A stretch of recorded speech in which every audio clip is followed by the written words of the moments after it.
السلام علیکم میرے پیارے لسنرز. آج جو ہم ناول سٹارٹ کرنے والے ہیں اس کا نام ہے موسم گل میرے دیس میں، جو کہ تحریر ہے عتیقہ ملک کی. تو چلیں آئے چلتے ہیں ناول کی جانب. لیڈیز اینڈ جینٹلمین، السلام علیکم. دونوں اسٹوڈنٹ ڈائس پر آ کر رکے تو عرفہ ریاض نے مائک کا رخ اپنی طرف کر کے بولنا شروع کیا تھا. یوتھ لا کالج کی اینول ایوارڈ سیریمنی تقریب تقسیم اسناد میں شرکت کرنے پر آپ سب کو خوش آمدید کہتے ہیں اور تہہ دل سے آپ کا شکریہ ادا کرتے ہیں، خاص طور پر اپنے آنریبل چیف گیسٹ بیرسٹر شیر دل مڈھانا صاحب کا، جو ملک کے ممتاز قانون دان ہونے کے ساتھ ساتھ یوتھ لا کالج کی ملک بھر میں پھیلی ہوئی شاخوں کے پائنیئرز میں سے ایک ہیں. اپنی گوناگون مصروفیات میں وقت نکال کر بیرسٹر صاحب کا اس تقریب میں شرکت کرنا ہمارے لیے بے حد باعث افتخار ہے.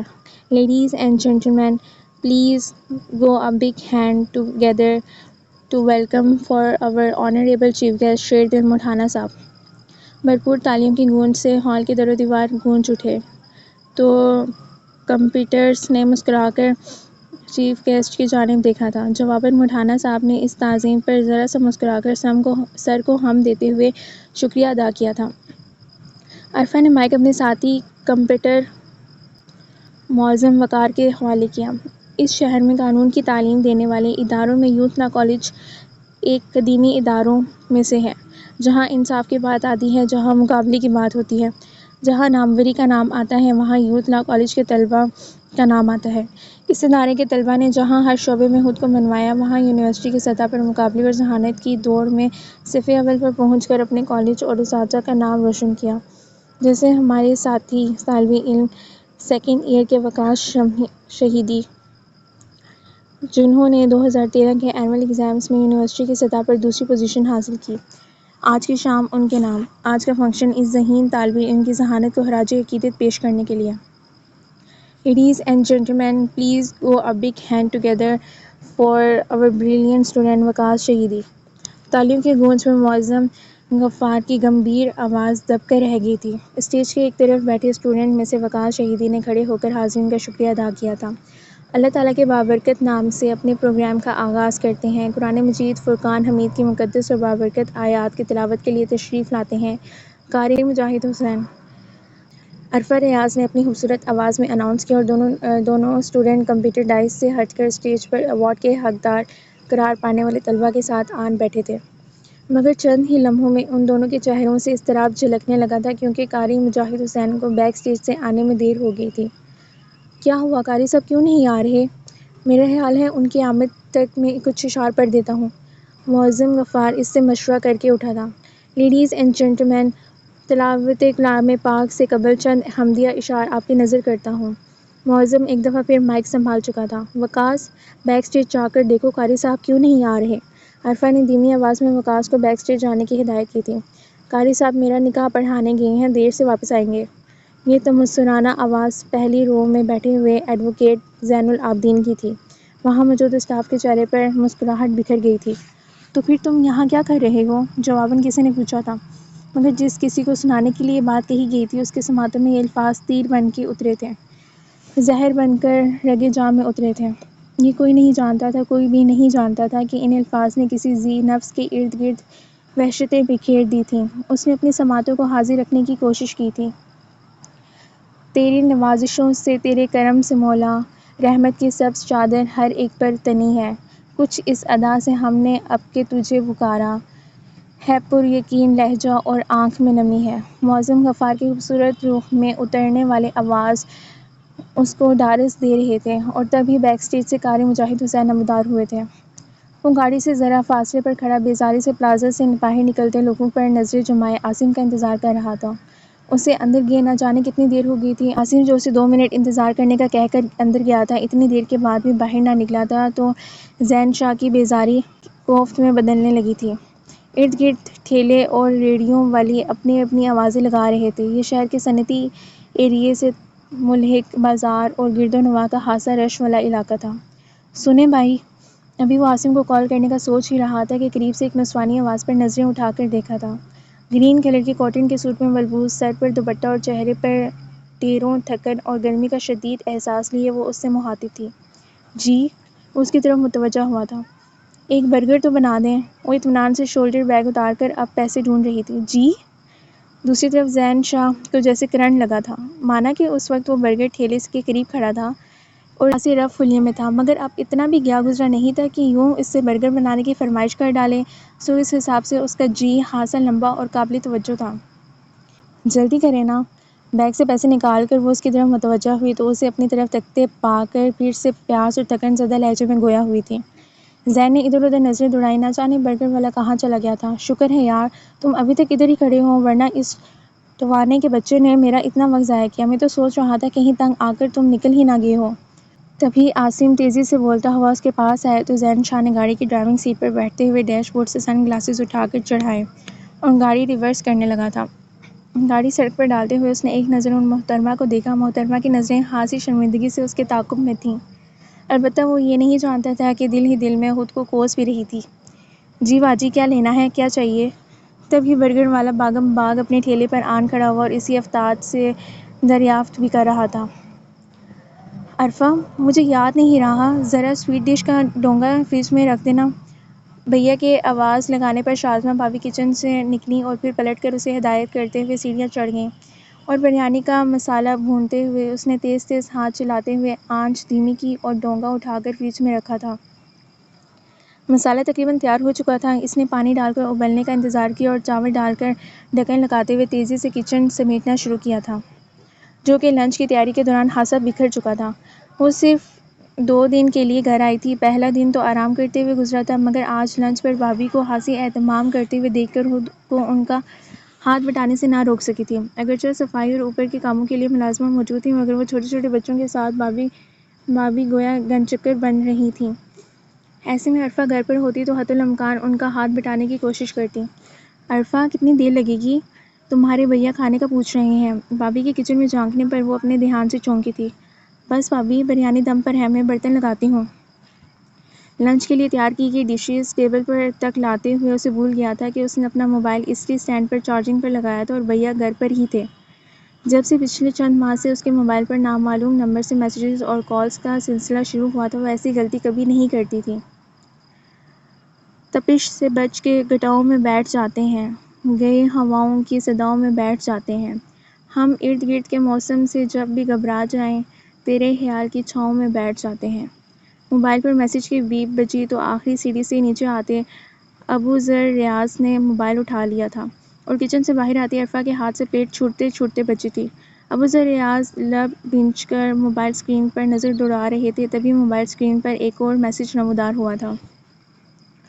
وقت گزرا تو یہ ملال ہوا، ختم زندگی کا 1 سال ہوا۔ کتنی شدت سے کوئی یاد آیا، آج جینا بڑا محال ہوا۔ آئی مس یو جانا، کب واپس آ رہی ہو؟ علی وقاص آپ تو کچھ لے ہی نہیں رہے، کہاں بھوک بھوک کا شور مچا رکھا تھا اور اب؟ شازمہ بھابی نے انہیں 2-3 بار ٹوکا اور پھر ان کی پلیٹ میں چاول ڈالے تھے، مگر ان کی بھوک کیوں اڑ گئی تھی یہ عرفہ ریاض اچھی طرح جانتی تھی۔ خود اس کے اپنے حلق میں نوالے اٹک گئے تھے۔ وہ منتظر رہی کہ بھیا اسے کچھ پوچھیں گے، مگر وہ زہر مار کر کے اٹھ گئے تھے۔ میں جب بھی بھیا سے ملنے جاتی ہوں، وہ یہی کہتے ہیں کہ میں ان کی فکر چھوڑ کر اپنے کیریئر پر توجہ دوں، اپنی ایجوکیشن کمپلیٹ کروں۔ وہ اپنی دوست نصرت سے بے حد الجھے ہوئے انداز میں ڈسکس کرنے چلی آئیں۔ وہ بالکل ٹھیک کہتے ہیں، تمہارے خاندان کے ساتھ پیش آنے والے حادثے نے تمہاری زندگی کے بہت سے قیمتی سال نگل لیے ہیں اور خدا نخواستہ کل کل کو تمہیں ہی اپنی فیملی کی کفالت۔ ایسے مت کہو نصرت، خدا کے لیے ایسے مت کہو، میں کبھی ایسا سوچ بھی نہیں سکتی۔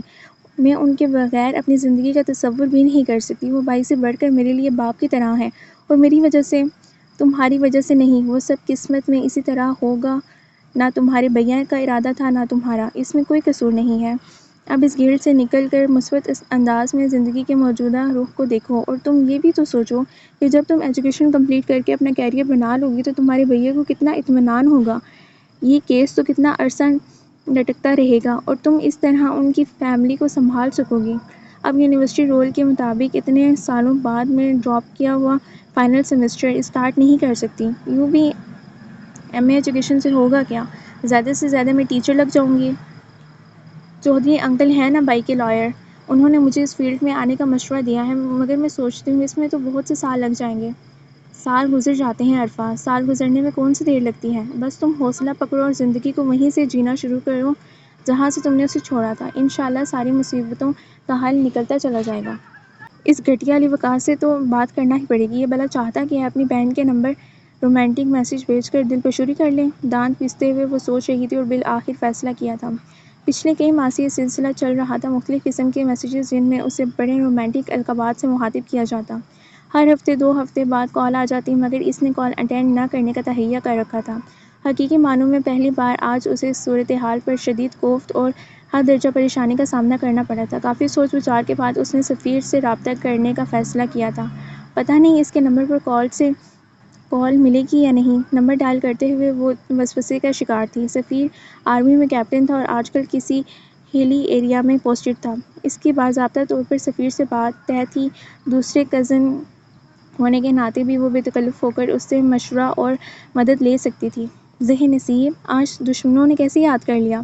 دوسری طرف سے اس کی چہکتی ہوئی آواز سنائی دی تھی۔ مذاق مت کرو سفیر، میں اس وقت بہت پریشان ہوں۔ اس کا لہجہ حد درجے مزمل تھا۔ تبھی تو میں کہوں، دشمنوں نے دشمنی چھوڑ کر دوستی کا ہاتھ بڑھانے میں پہل کی ہے، ضرور کوئی بات ہے۔ سفیر، اب میں رو دوں گی اگر تم نے بک بک بند نہ کی۔ وہ حد درجہ سنجیدہ ہوئی۔ اوکے، بتاؤ کیا پریشانی ہے؟ اس کے روحانسی انداز پر وہ سنجیدہ ہو چلا تھا۔ تب اس نے بغیر سانس لیے ساری صورتحال کہہ سنائی تھی۔ پچھلے کئی مہینے سے یہ سلسلہ چل رہا ہے اور تم مجھے اب بتا رہی ہو؟ سفیر، ٹرائی ٹو انڈرسٹینڈ، یہ کوئی ایسی بات نہیں تھی کہ میں تمہیں بتاتی۔ میسیجز آتے رہتے تھے، میں ڈیلیٹ کرتی رہتی تھی، اور کال تو میں نے اٹینڈ کبھی نہیں کی۔ میرا خیال تھا جو بھی ہے تنگ آ کر خود ہی چھوڑ دے گا۔ اب میں کیا کروں؟ وہ گہرا سانس لے کر پوچھ رہا تھا۔ تم ایسا کرو، وہ نمبر مجھے سینڈ کرو۔ نمبر کا تم کیا کرو گے؟ میں بھیا کی وجہ سے سخت پریشان ہوں، پتہ نہیں انہوں نے کیا سوچا ہوگا۔ ان کی تم فکر مت کرو، میں ان سے بات کر لیتا ہوں۔ بہرحال مجھے تم نمبر سینڈ کرو، میں دیکھوں تو یہ الو کا۔ وہ کچھ کہتے رکا۔ ہے کون یہ؟ بھیا کے مسلسل اصرار اور دوستوں کے تائیدی مشوروں کے نتیجے میں وہ تعلیم مکمل کرنے کا ارادہ باندھ کر یوتھ لاء کالج پہنچی تھیں۔ زندگی کی غلام گردشوں سے گزرنے کے بعد ذہن اور حالات دونوں ہی اس قدر تبدیل ہو چکے تھے کہ اس نے اب کی بار قسمت آزمانے کے لیے قانون کے شعبے کو اپنے لیے مناسب چنا تھا۔ پتہ نہیں کب تک اس شعبے میں قسمت کی گردشوں سے نبرد آزما رہنا پڑے، لہٰذا وہ یوتھ لاء کالج کے چوکیدار سے معلوم کر رہی تھی کہ ایڈمیشن کے لیے اسے کہاں سے رہنمائی مل سکتی ہے، جو اسے چھوڑ کر اندر گیا اور پھر چند ثانیے کے بعد باہر آ گیا تھا۔ آئیں بی بی، آپ کو جو کچھ پوچھنا ہے اسامہ صاحب سے پوچھ لیں۔ چوکیدار اسے آفس کے اندر چھوڑ کر باہر چلا گیا تھا۔ پلیز بیٹھیں۔ صوفے پر بیٹھے شخص نے غیر مقدمی انداز میں اسے بیٹھنے کی دعوت دی تھی۔ مجھے معلوم تو ہے کہ اب کسی بھی کالج میں ایڈمیشن وغیرہ نہیں ہو رہے، لیکن مجھے پتہ کرنا تھا کہ اس سال ایگزام دینے کے لیے میرا LLB میں ایڈمیشن ہو سکتا ہے۔ آئی تھنک ہو سکتا ہے، ہمارے کالج کی چند سیٹیں باقی ہیں۔ اسامہ صاحب نے سوچتے ہوئے کہا تھا۔ میرا خیال ہے آپ پراسپیکٹس وغیرہ چیک کر لیں، فیس بیگ اطمینان سے دیکھ لیں۔ ابھی ایڈمن ہیڈ آنے والے ہیں، وہ آپ کو باقی انفارمیشن دے دیں گے۔ میرا آپ سے معلوم کرنے کا مقصد یہ ہے کہ جو آپ لوگ یونیورسٹی وغیرہ میں رجسٹریشن کرواتے ہیں، وہ کیا آپ کسی بھی اسٹوڈنٹ کی رجسٹریشن لیٹ فیس کے ساتھ ایگزامینیشن فارم بھیجنے سے پہلے تک کروا دیتے ہیں؟ وہ کوئی پرابلم نہیں ہے۔ لیجئے، ہمارے ایڈمن ہیڈ بھی آ گئے۔ کلرک نے کھڑکی کے شیشوں سے گیٹ کے اندر داخل ہوتی گاڑی کو دیکھ کر کہا تھا۔ ایڈوکیٹ زین صاحب سے آپ باقی تفصیلات پتہ کر سکتی ہیں۔ ایڈمن آفس میں داخل ہونے والے بندے پر نظر پڑتے ہی عرفہ پر گڑوں پانی پڑ گیا تھا۔ وہ جو اس روز بے تکے انداز میں برگر بنانے کا آرڈر دے کر کچھ شرمندہ سی تھی، مگر پھر زیادہ دیر تک اس بات کے اثر میں نہ رہ سکی کہ زندگی کے بکھیڑے اور الجھنیں ہی اس قدر تھیں کہ ذرا دیر کو کی جانے والی احمقانہ حرکت اس کے ذہن سے نکل گئی تھی، مگر اپنی اس غلطی پر شرمندگی کسی اندیکھے بلا کے مانند آج پھر اس پر وار ہو گئی تھی۔ اس مشہور معروف کالج کے ایڈمن ہیڈ کی حیثیت سے اس شخص کا سامنا کرتے ہوئے جسے محض 3 دن پہلے وہ برگر بنانے کا کہہ چکی تھی۔ پہلی بار محبت کی ہے۔ کچھ نہ سمجھ میں آئے میں کیا کروں۔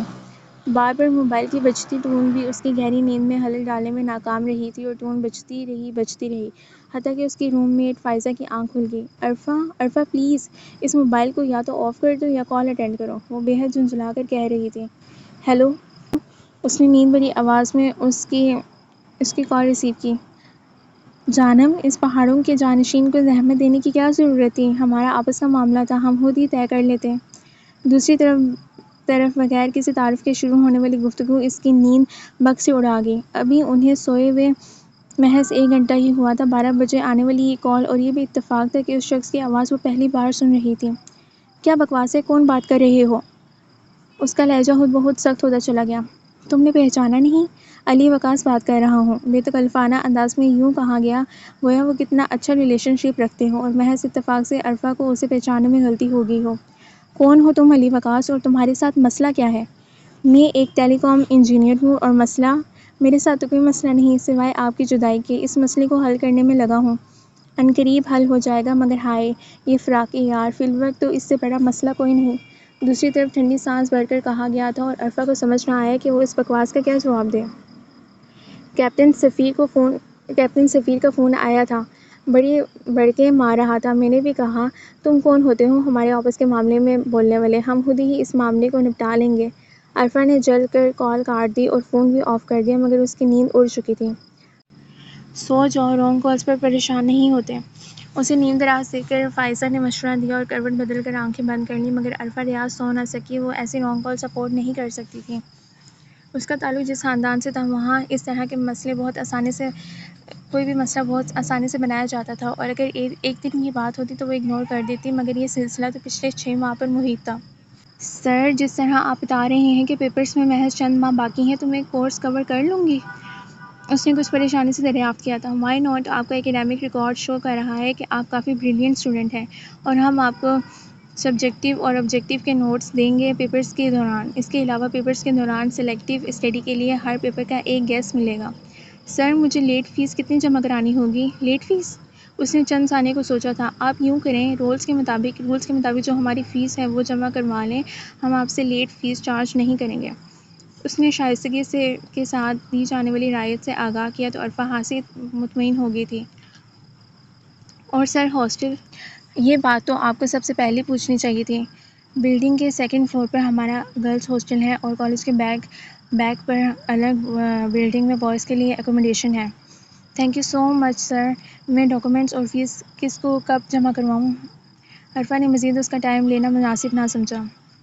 اگلے 1.5 ماہ میں علی وقاص نے ہر وقت کالز کر کے اور میسیجز بھیج کر اس کا حقیقی معنی میں جینا حرام کر ڈالا تھا۔ اس نے نمبر تبدیل کیا، مگر محض 1 ہفتے کے بعد وہ نمبر بھی علی وقاص معلوم کر چکا تھا۔ اس نے کس رنگ کی چپل پہنی ہے، کس رنگ کے کپڑے پہنے ہیں، حتیٰ کہ اس کے بالوں پر کس رنگ کی پن لگی ہے، وہ کون سی بات تھی جو علی وقاص کو معلوم نہیں تھی۔ اس نے فائزہ سے مشورہ کیا، یقیناً یہ کوئی یونیورسٹی کا اسٹوڈنٹ تھا جو اس کے بارے میں ایسی انفارمیشن بھی رکھتا تھا، اور تب اس نے سفیر سے بات کی کہ وہ اسے اس نمبر کا ڈیٹا معلوم کر کے دے، اور یہ کام سفیر کے لیے کچھ مشکل نہ تھا۔ عمر مبارک، وہ لمبی زلفوں والا لڑکا، ایجوکیشن کا ہی اسٹوڈنٹ ہے، جس نے داڑھی رکھی ہوئی ہے، شاید کسی جماعت سے بی لانگ کرتا ہے۔ فائزہ نے اس کا بائیو ڈیٹا معلوم ہونے پر کچھ حیران ہو کر کہا تھا۔ میرے ذہن میں نہیں آ رہا۔ عرفہ خاصی الجھی ہوئی تھی۔ اب ایم اے ایجوکیشن کے 150 اسٹوڈنٹ میں سے ہر ایک کو پہچان تو اسے نہیں تھی۔ بہرحال کل تم میرے ساتھ چلنا، ذرا اس کی خبر لیں گے۔ اس نے فائزہ سے کہا تھا۔ ہاں کیوں نہیں یار، مجھے تو خود اس پر اتنا غصہ آ رہا ہے، کیا چھپا رستم نکلا۔ فائزہ نے دانت پیس کر تائید کی تھی۔ دیکھنے میں تو اتنا شریف لگتا ہے، کبھی کسی کی طرف نظر اٹھا کر نہیں دیکھا، اور حرکتیں تو دیکھو۔ اب جب اسے پتہ چلے گا کہ ہم نے اس کے نمبر کا بائیو ڈیٹا معلوم کر لیا ہے تو یقیناً کچھ تو اثر ہوگا، اپنی حرکتوں سے باز ہی آ جائے گا۔ عرفہ نے امید بھرے انداز میں لب کچلے تھے۔ باز کیسے نہیں آئے گا؟ باز نہیں آئے گا تو ہم ہیڈ آف ڈپارٹمنٹ کو کمپلین کریں گے۔ سر، ہم منگلا ڈیم چلیں گے، فضا کی رائے تھی۔ نہیں سر، کلر کا ہار جائیں گے، نمرا نے فرمان جاری کیا تھا۔ سر، میں نے کٹاس نہیں دیکھا ہوا، عظمیٰ نے نکتہ اٹھایا تھا۔ چلیں، ایک دن منگلا، دوسرے دن کلر کا ہار، اگلے دن کٹاس بھی ہو آئیں گے، زین العابدین نے ہلکے پھلکے انداز میں کہا تھا۔ آپ کیوں خاموش ہیں عرفہ؟ آپ بھی بتائیں نا، آپ کہاں جانا چاہیں گی؟ سر، میرے لیے جانا مشکل ہے، اس نے معذرت کی۔ کیوں بھائی، ہمارے اسٹوڈنٹس کو جانا ہوگا، کوئی ایکسکیوز نہیں چلے گا۔ بوائز نے تو ناردرن ایریاز کی فرمائش کی ہے، لیکن آپ لوگوں کی وجہ سے ہم کسی نزدیکی پکنک سے ہو کر آنا چاہتے ہیں، لہٰذا کوئی ایک پوائنٹ ڈیسائیڈ کر کے بتا دیں۔ عرفہ، آپ کی اسٹڈیز کیسی جا رہی ہیں؟ کوئی پرابلم تو نہیں ہے؟ اس نے آفس کی جانب مڑتے ہوئے یاد آنے پر پوچھا تھا۔ سر، کرمنالوجی کا سبجیکٹ بہت مشکل ہے، اس کے چند ٹاپکس مجھے بالکل سمجھ نہیں آ رہے۔ اچھا، ایسا کریں، اپنی قوم کے 1-2 اور لوگوں کو بھی لے کر میرے آفس آ جائیں، میں آپ کو سمجھا دیتا ہوں۔ سر کے آفر کرنے پر وہ نمرا اور عظمیٰ کے ساتھ آفس آ گئی تھی۔ اور اینڈ میں اس ٹاپک کے حوالے سے آپ کو ایک ٹپ دے دوں گا کہ آپ کائنڈس آف قتل کو نیت کو مد نظر رکھتے ہوئے پڑھیں تو یہ آپ کو بہتر طور پر سمجھ آئیں گے. جیسے قتل امت میں نیت بھی قتل کی ہوتی ہے اور سزا بھی نیت کے حساب سے دی جاتی ہے، یعنی ارادتاً کیے جانے والے قتل پر قصاص کے طور پر سزائے موت دی جاتی ہے، اور قتل خطا میں جو نیت سے نہیں ہوتا عام طور پر دیت. ایکسکیوز می سر، عرفا نے اچانک کہا تو زین العابدین نے اسے سوالیہ نظروں سے دیکھا تھا. سر، کورٹ کی طرف سے پھانسی کی سزا سنا بھی دی جائے تو عمل تو نہیں ہوتا؟ اس نے موہم سی امید کے تحت پوچھا تھا. وہ چند ثانیہ خاموش رہا. آج کل تو پھانسی کی سزا پر عمل درآمد نہیں ہوتا، لیکن ہمیشہ ایسا نہیں ہوتا. گورنمنٹ کی پالیسیاں تبدیل ہوتی رہتی ہیں تو عمل درآمد شروع ہو جاتا ہے، اور اس سزا پر عمل درآمد ہونا بھی چاہیے، کیونکہ ایک شخص جو کسی فرد کو بے رحمی سے قتل کر دے اسے اس انجام تک ضرور پہنچنا چاہیے. سر، کچھ لوگ مجبوری میں یا انتہائی حالت میں ایسے قدم اٹھا لیتے ہیں تو کوئی بھی ایسا قدم اٹھانا سیلف ڈیفینس کہلاتا ہے، تو آپ پڑھ ہی رہی ہیں. سر، قانون بہت اوقات سیلف ڈیفینس کو تسلیم نہیں کرتے. عثمان نے اسے کوہنی ماری تو عرفا کو اس کا ایسا کرنا بہت کھلا. وہ گھور کر اس کی طرف دیکھنے لگی تھی اور سر زین اپنی کسی سوچ میں گم تھی کہ ان کی طرف توجہ ہی نہیں دی تھی. تم مجھے کیوں کوہنیاں مار رہی تھی؟ آفس سے نکل کر کلاس کی طرف جاتے ہوئے اس نے عظمیٰ کی کلاس لینا شروع کی تھی. یار، تم دیکھ نہیں رہی تھی کہ سر کتنے پریشان سے ہو گئے تھے؟ کیوں؟ سر کیوں پریشان ہو گئے تھے؟ وہ حیران ہو کر سوال کر بیٹھی تھی. تمہیں نہیں پتہ سر کے چھوٹے بھائی؟ سنو تو عظمیٰ، آج کلاس میں کیا ہوا ہے؟ تبھی ان کے دوسرے کلاس فیلو ہنستے ہوئے باہر نکلی اور عظمیٰ کی بات ادھوری رہ گئی. وہ تھرڈ پروف کا عبداللہ ہے نا، ہر وقت ناخن چھپاتا رہتا ہے. ہاں ہاں، کیا ہوا ہے اسے؟ ان تینوں نے مشترکہ سوال کیا تھا. اسے کچھ نہیں ہوا، یہ اپنی وردہ ہے نا، 3 دن اسے اس حرکت پر ٹوک چکی تھی. آج اس نے عبداللہ کو ناخن کترتے ہوئے دیکھا تو شوز میں سے پاؤں نکال کر اس کے سامنے چیئر پر رکھتے ہوئے کہنے لگی، عبداللہ بھائی، یہ میرے پاؤں کے ناخن تھوڑے بڑھ گئے ہیں، میرا نیل کٹر ہاسٹل میں رہ گیا ہے، آپ ذرا میرے ناخن بھی کتر دیں، آپ کی عادت بھی پوری ہو جائے گی اور میرے ناخن بھی کٹ جائیں گے. ساری کلاس ہنس ہنس کر دوہری ہوگی اور عبداللہ بیچارہ حق دک ہماری وردہ کے کیا کہنے ہیں. اور 15 دن کے لیے عمر مبارک کی طرف سے خاموشی چھا گئی. شاید اس پر عمر خان کے سمجھانے کا اثر ہوا تھا. فائزہ اور عرفا نے آپس میں ڈسکس کیا تھا. بہرحال جو بھی تھا، عرفا نے سکھ کا سانس لیا تھا، مگر عمر مبارک ان لوگوں میں سے تھا جو سکھ کا سانس لیتے ہیں نہ لینے دیتے ہیں. محض 15 دن کے وقفے سے اس نے پھر وہی سلسلہ شروع کر دیا تھا، اور پہلے سے زور و شور کے ساتھ، بلکہ وہ تو اس کی حرکتوں کا جتنا نوٹس لے رہی تھی اتنا ہی وہ سر چڑھ رہا تھا. لائبریری میں کتابوں کی ورق گردانی اور ٹریننگ کے لیے ماڈل لیسن کا انتخاب کرتے وہ ایک دوسرے کو رائے سے بھی نواز رہی تھی، اور یوں تھوڑی بہت گپ شپ بھی جاری تھی. مختلف مواقع کے لیے لباس کا انتخاب. میں نے ٹاپک سلیکٹ کر لیا ہے، عرفا نے فائزہ کو آگاہ کرتے ہوئے بتایا تھا. ارے واہ، یہ تو بڑا زبردست ٹاپک ہے تم نے سلیکٹ کیا ہے، ویسے بھی یہ چند دنوں میں تمہارے بہت کام آنے والا ہے. فائزہ نے عرفا کو داد دی تھی. کیوں بھلا، یہ ٹاپک اس کے کیوں کام آنے والا ہے؟ ان کے ساتھ بیٹھی ہوئی رانیہ پوچھنے لگی تھی. اسی سیمسٹر کے اینڈ پر پیا دے سدھار رہی ہیں. واہ، کون ہے موصوف جو ہماری بنوں کو لینے آ رہے ہیں؟ کیپٹن سفیر، میرے کزن ہیں. عرفا نے ہونٹوں پر مسکراہٹ آ گئی. اوہ ماشاءاللہ، اپنے ہی شہر رخصت ہو کر جاؤ گے نا؟ ایکچولی ان کی فیملی تو پھالیاں میں ہی سیٹل ہے، مگر مجھے ان کے ساتھ لوٹ پھرنا ہوگا. جاب جو آرمی کی ہے. اور رے کے دوسری طرف کتاب کے ورق الٹتا عمر مبارک ٹھٹک کر ان کی گفتگو سن رہا تھا. اور اس روز اس نے عرفا کا نمبر وقفے سے ڈائل کیا تھا. مجھے تم سے ضروری بات کرنی ہے، میں تم سے ملنا چاہتا ہوں. عرفا نے اس کا نمبر پڑھ کر ڈیلیٹ کیا تھا. وہ کیوں ملنا چاہتا تھا اور اسے کیا بات کرنی تھی؟ عرفا کو اس سے کوئی مطلب تھا نہ دلچسپی. کالج کے گیٹ پر پہنچ کر اس نے ہارن دیا تو چوکیدار نے گیٹ وا کر دیا، اور اس سے قبل کہ وہ گاڑی آگے بڑھتی تب ہی ایک اور گاڑی گیٹ سے قدرے فاصلے پر رکی تو زین العابدین کی آنکھوں میں حیرت اور الجھن تیر گئی، کیونکہ گاڑی کی فرنٹ سیٹ سے عرفا اتر رہی تھی، کندھے پر شولڈر بیگ اور ہاتھوں میں بڑا سا شاپر تھامے. یقیناً وہ ویکینڈ گزار کر ہاسٹل واپس آئی تھی. اور فواد حمدانی کی گاڑی سے اسے اترتے دیکھ کر زین العابدین نے ایک لمحے کے لیے گاڑی آگے بڑھانا بھول گیا تھا. اس وقت گیٹ پر خاصا رش تھا، لہٰذا فواد کی نظر اس پر نہیں پڑی تھی، اور وہ گاڑی ٹرن کرتے ہوئے وہاں سے جا چکا تھا. تبھی پیچھے سے ہارن کی آواز پر وہ چونکا اور تیزی سے گاڑی کھلے گیٹ کے اندر لے آیا تھا. عرفا کون تھی؟ فواد حمدانی سے اس کا کیا رشتہ تھا؟ کیا وہ ابو ذر ریاض کے خاندان سے بھی بلانگ کرتی ہے؟ اس کا ذہن مسلسل ایک سوچ میں الجھا ہوا تھا اور اس سوچ کے تحت چند آفیشیل میٹرز نپٹانے کے بعد اس نے عرفا کا بایو ڈاٹا نکلوایا تھا۔ اوہ مائی گاڈ! اس نے سر تھام کر خود سے کہا تھا، یہ لڑکی ابو ذر ریاض کی بہن ہے۔ اس کا فادر نیم، ایڈریس اور ڈاکومنٹس اس کے سامنے کھلے پڑے تھے۔ جو کچھ میں نے بتایا ہے اچھی طرح سمجھ لیا ہے نا؟ اور اب مکمل اعتماد سے جانا، زیادہ کنفیوز ہونے کی ضرورت نہیں ہے، یہ کوئی روٹین سے ہٹ کر بات تو ہے نہیں۔ ٹریننگ ورکشاپ کی بریک میں کوئی چپس کتر رہا تھا، کوئی سموسے اڑا رہا تھا، تو کہیں کہیں گروپنگ کی شکل میں ایک دوسرے سے لیسن چینج کر کے ڈسکس کر رہے تھے، کیونکہ روزانہ نیا ماڈل بنانا اسٹوڈنٹس کے لیے ممکن نہیں ہوتا، لہٰذا ورکشاپ آرگنائزر کی طرف سے ماڈل چینج کرنے کی اجازت دی تھی۔ ایکسکیوز می، کچھ گھبرایا ہوا جمی چور کی داڑھی میں تنکا لیے عرفا کے پاس کھڑا ہوا تھا۔ جی؟ رانیہ سے لیسن ڈسکس کرتی عرفا نے سر اٹھایا تھا۔ وہ مجھے آپ کا ماڈل مل سکتا ہے؟ Why not? لیکن میرا ماڈل تو دن کے مختلف اوقات میں کھانے کا انتخاب ہے۔ یہ تو ہوم اکنامکس کا ٹاپک ہے اور بوائز کی تو ہوم اکنامکس ہوتی ہی نہیں ہے۔ آرگنائزر آبجیکشن کریں گے۔ خیر ہے جی، دے دیں، آبجیکشن کی دیکھی جائے گی۔ عرفا نے ماڈل اور چارٹ اس کے حوالے کیا تھا جو جمی نے کنکھیوں سے دور کھڑے عمر مبارک کی طرف دیکھا تھا، جس نے ویل ڈن کا اشارہ دیا تھا۔ آپ مجھے پریزنٹیشن سمجھا دیں گی؟ ہاں، سمپل سی ہے، یوں کہہ دیں کہ غذا انسانی جسم کی اہم ضرورت ہے اور انسان اس ضرورت کو پورا کرنے کے لیے دن کے مختلف اوقات میں کھانے کا انتخاب کرتا ہے۔ کھانے کا انتخاب کن چیزوں کو مد نظر رکھ کر کرنا ہے، یہ آج کے سبق میں۔ جمی ذرا سے جھک کر سیدھا ہوا اور یہ منظر عمر مبارک کے موبائل میں سیو ہوا تھا۔ سر، طلحہ کی انگیجمنٹ ہوئی ہے۔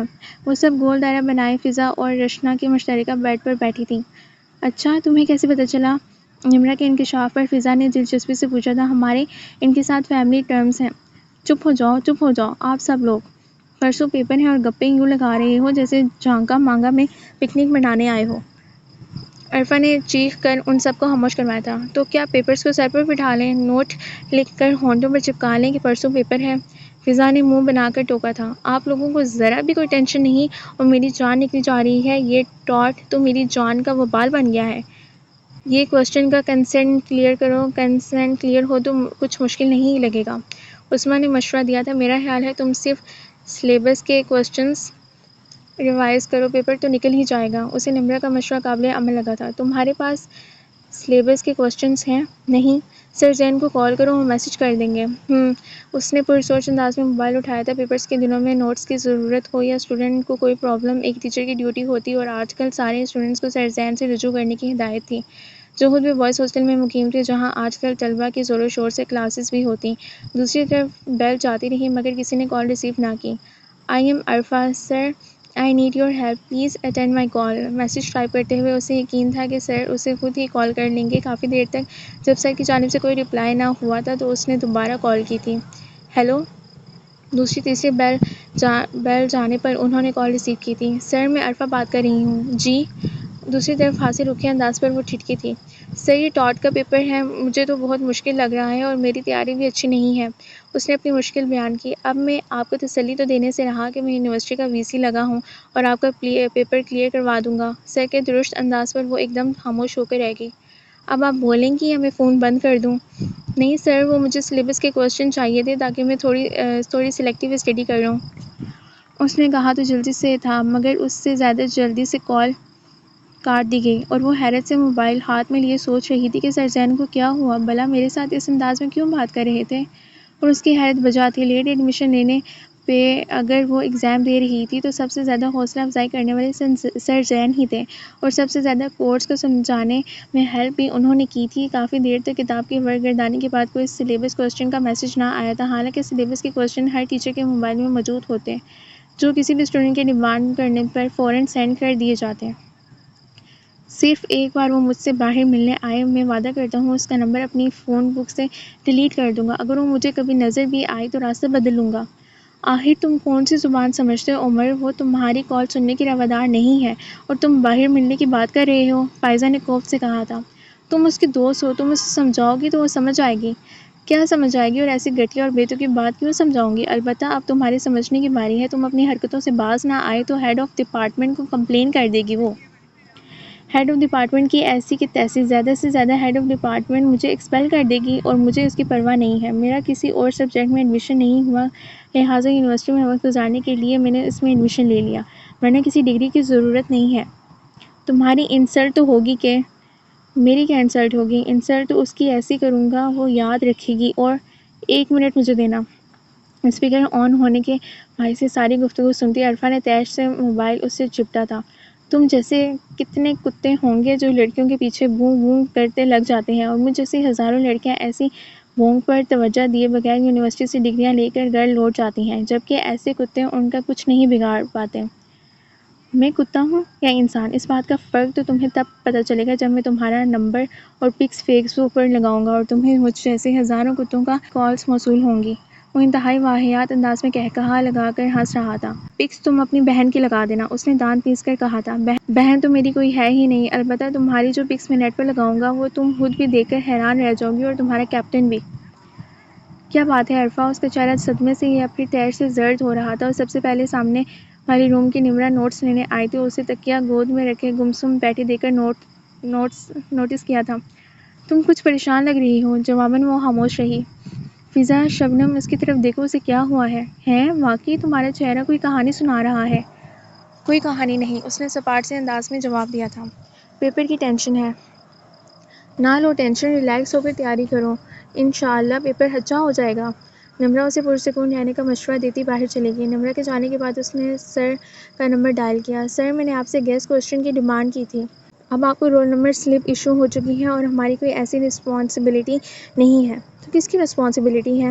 وہ ازحد درجہ تیش دبا کر پوچھ رہی تھی. I don't know and please don't call me again. میں لعنت بھیجتی ہوں آپ کو کال کرنے پر، آپ کے گیسٹ کوسچن پر اور آپ کے کالج پر. عرفہ، ذرا میرے ساتھ کچن میں آ جاؤ، چائے بناتے ہیں. وہ واپس کمرے میں آئی تو شبنم اس کے سر پر سوار تھی. نہیں، میرا دل نہیں چاہ رہا. اس نے قطعیت سے نفی میں سر ہلایا. چلو میرے ساتھ. نہیں آنا نہ صحیح، یہ بتاؤ تمہیں ہوا کیا ہے؟ ذرا اپنا موبائل تو دو شبنم، مجھے سر سے بات کرنی ہے. سر اس کے نمبر سے کال اٹینڈ نہ کرتے سو اس نے شبنم سے موبائل مانگا تھا. سر زین سے؟ شبنم نے موبائل اٹھاتے ہوئے سوالیہ انداز میں پوچھا تھا. اور اس نے موبائل عرفہ کو دینے کے بجائے خود ہی سر کا نمبر ملا ڈالا تھا، مگر نمبر بزی جا رہا تھا سو اس نے عرفہ کو بتا کر موبائل رکھ دیا تھا. عرفہ، اسمگلنگ کا کوسچن تمہاری بک میں ہے، میری بک میں تو پرنٹنگ کی غلطی کی وجہ سے میلیگیشن پریکویشن دوبارہ آ گیا ہے، مگر اسمگلنگ کا کوسچن ہے ہی نہیں. ہم سا ہو تو سامنے آئے. موبائل گنگنایا تو شبنم نے یس کا بٹن پش کر کے کونسل لگا لیا. السلام علیکم سر، میں پارٹ 1 کی اسٹوڈنٹ شبنم بات کر رہی ہوں. عرفہ نے آپ سے بات کرنی ہے. لو عرفہ بات کرو. شبنم نے جلدی جلدی بات کرتے ہوئے موبائل عرفہ کی طرف بڑھایا تھا. ایکسکیوز می شبنم، بات سنیں میری، مجھے عرفہ سے کوئی بات نہیں کرنی.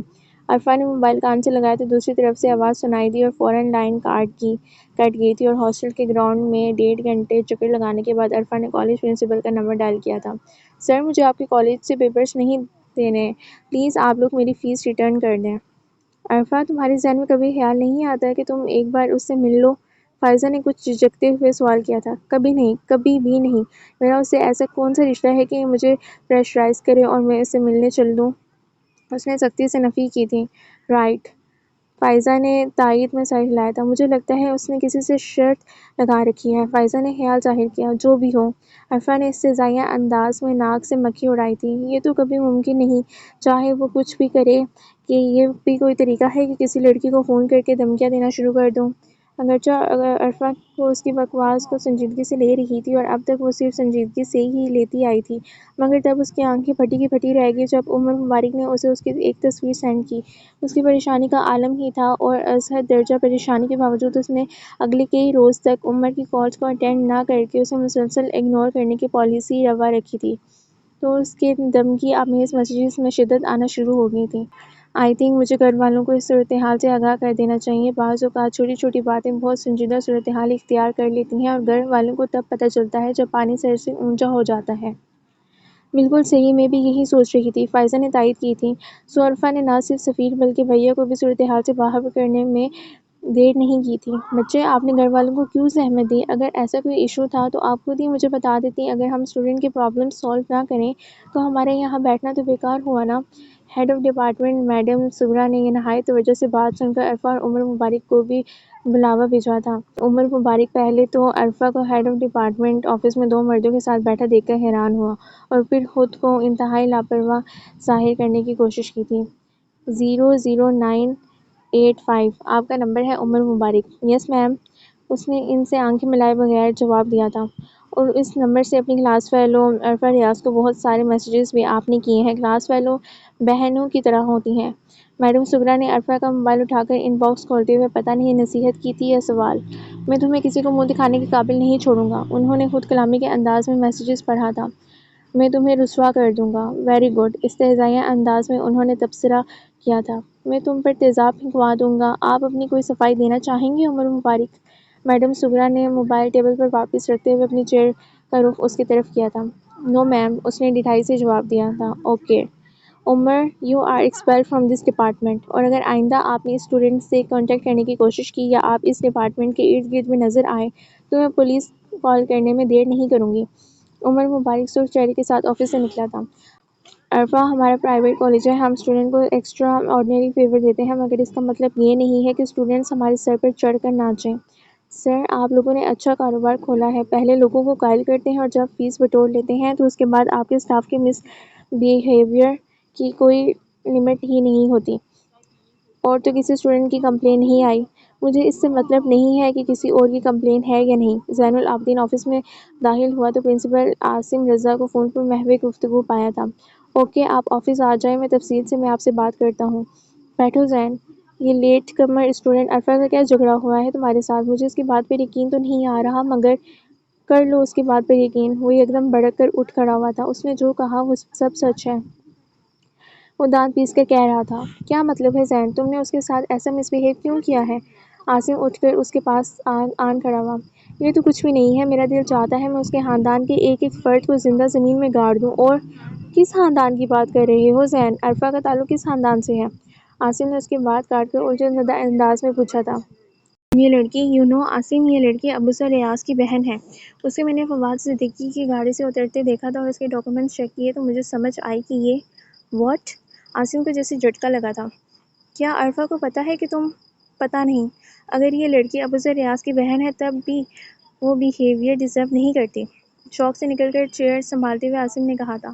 کیوں ڈیزرو نہیں کرتی؟ میرا خون کھول اٹھتا ہے اسے دیکھ کر۔ زین، یہ لڑکی مجرم نہیں ہے، مگر اس کے باوجود اس کے ساتھ جو کچھ ہوا اور جو ہو رہا ہے وہ کم نہیں ہے۔ تم اس پوائنٹ پر بھی تو سوچو۔ مے آئی کم ان سر؟ تبھی عرفہ نے دروازے سے اندر داخل ہونے کی اجازت طلب کی تھی۔ آئیں عرفہ، بیٹھیں پلیز۔ زین، آؤ تم بھی بیٹھو۔ عرفہ بیٹھ چکی تھی مگر زین العابدین اپنی جگہ پر رخ موڑے کھڑا رہا۔ یہ آپ دونوں کا فیملی ایشو ہے اور اسے آپ دونوں ہی سلجھا لیں تو اچھا ہوگا۔ کیا فیملی ایشو سر؟ عرفہ نے الجھ کر پوچھا تھا۔ عرفہ، کیا آپ نہیں جانتی کہ یہ زین العابدین ہیں، عمر مبارک کے بڑے بھائی؟ عاصم نے بغور اسے دیکھتے ہوئے انکشاف کیا تو عرفہ کی آنکھیں حیرت کی شدت سے پھیل گئیں۔ اسے لگا کہ کالج کی عمارت دھڑام سے اس کے اوپر آن گری ہے۔ زین العابدین اس کی طرف دیکھے بغیر تیزی سے آفس سے نکلتا چلا گیا۔ آج لاسٹ پیپر تھا بھیا، انشاءاللہ کل میں گھر آؤں گی۔ فائزہ کو اس نے کینٹین بھیجا تھا کہ کچھ کھانے کو لے آئے، تب یہ بھیا کی کال آنے پر وہیں سیڑھیوں پر بیٹھ کر بات کرنے لگی تھی۔ جی، فاطمہ آنٹی کا ڈرائیور اڈے تک چھوڑ آئے گا۔ وہ ایم اے ایجوکیشن کے تینوں سیمسٹرز فاطمہ آنٹی کے گھر آتی جاتی رہتی تھیں۔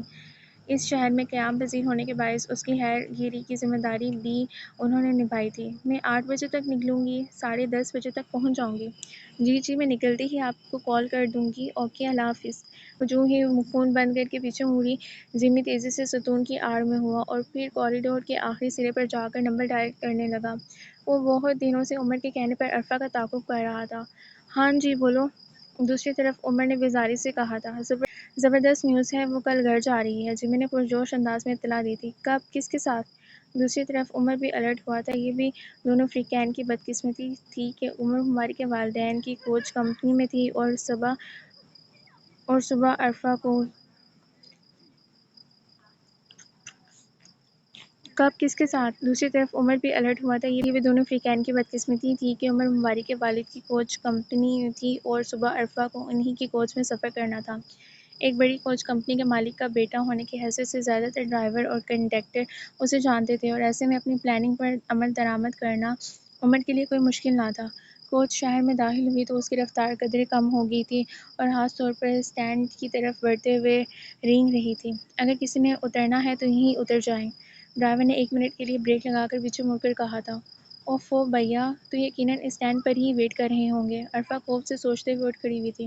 آپ 1 منٹ بیٹھیں باجی، آپ کا بیگ اوپر ہے، اسٹینڈ پر پہنچ کر میں اتار دیتا ہوں۔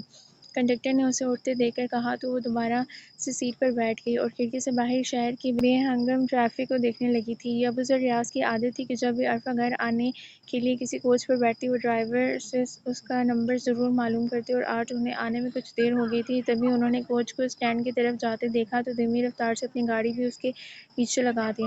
نمبر دیکھ کر انہیں اندازہ ہو چلا تھا کہ عرفہ اسی کوچ سے اترنے والی ہے۔ عرفہ چونکہ ڈرائیور کے پیچھے والی سیٹ پر ہی تھی، لہٰذا اس نے مڑ کر نہ دیکھا کہ پوری کوچ خالی ہو چکی ہے، اور تبھی ایک ہاتھ اس کے کندھے پر آن ٹھہرا تھا۔ اس کے لبوں سے ایک چیخ نکلی تھی، "تم کیا سمجھ رہی تھی کہ یونیورسٹی سے مجھے نکلوا کر تمہاری جان چھوٹ جائے گی؟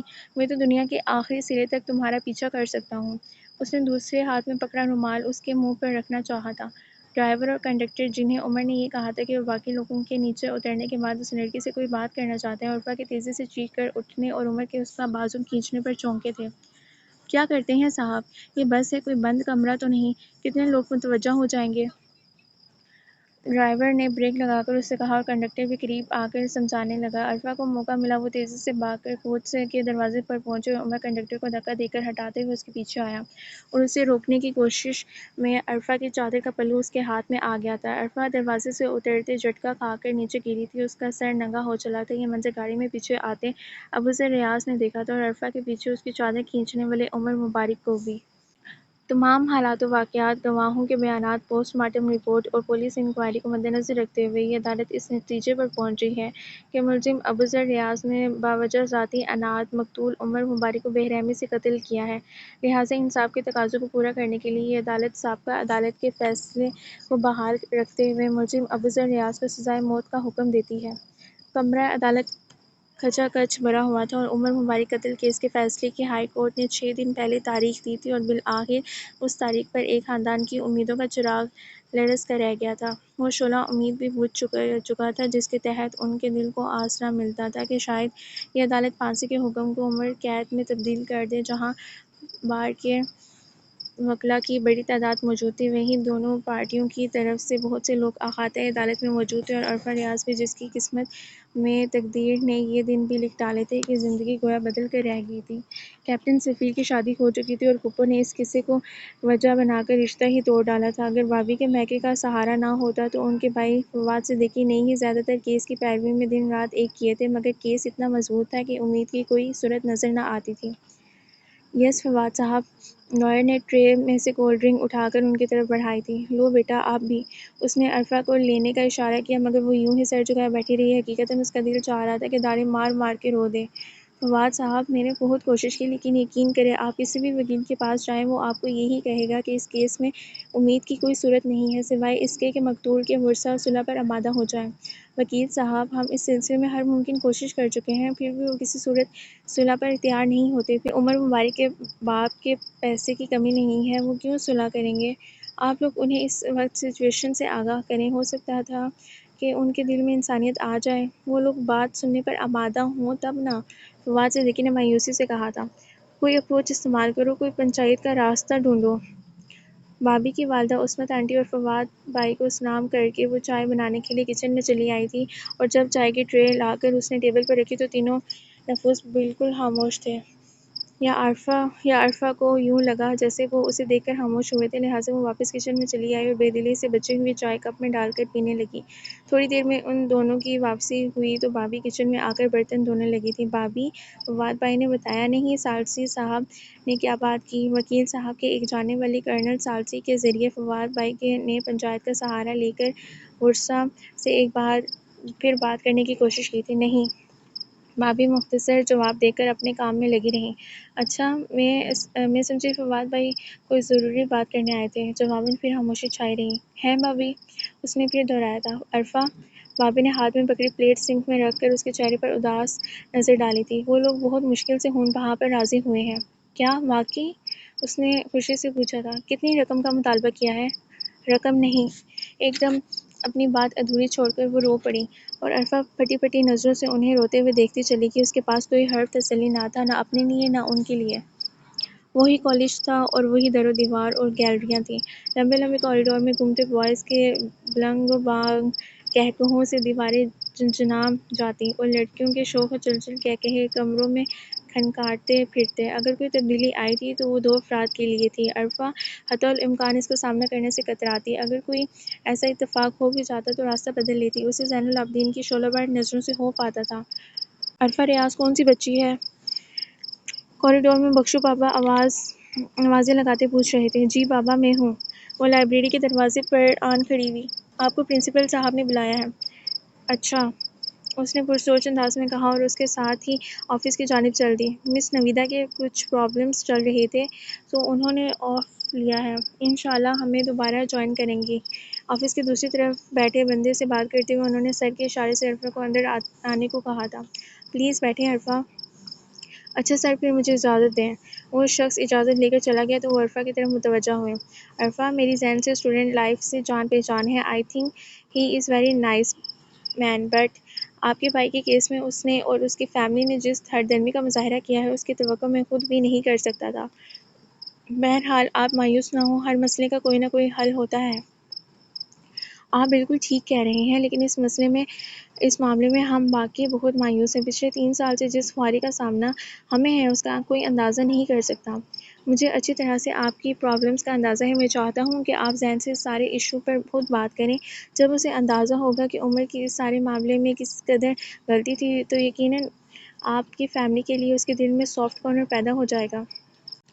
بابا جان، یہ آپ کیا کر رہے ہیں؟ ایک طرف ہمارے بھائی کے قاتل کو معاف کر رہے ہیں اور دوسری طرف ایک اندیکھی لڑکی کو میرے سر من رہے ہیں۔ زین العابدین نے انتہائی غصے کو ضبط کرتے ہوئے کہا تھا۔ اس کے بڑے بھائی علی حسن کے بھی کم و بیش یہی تاثرات تھے۔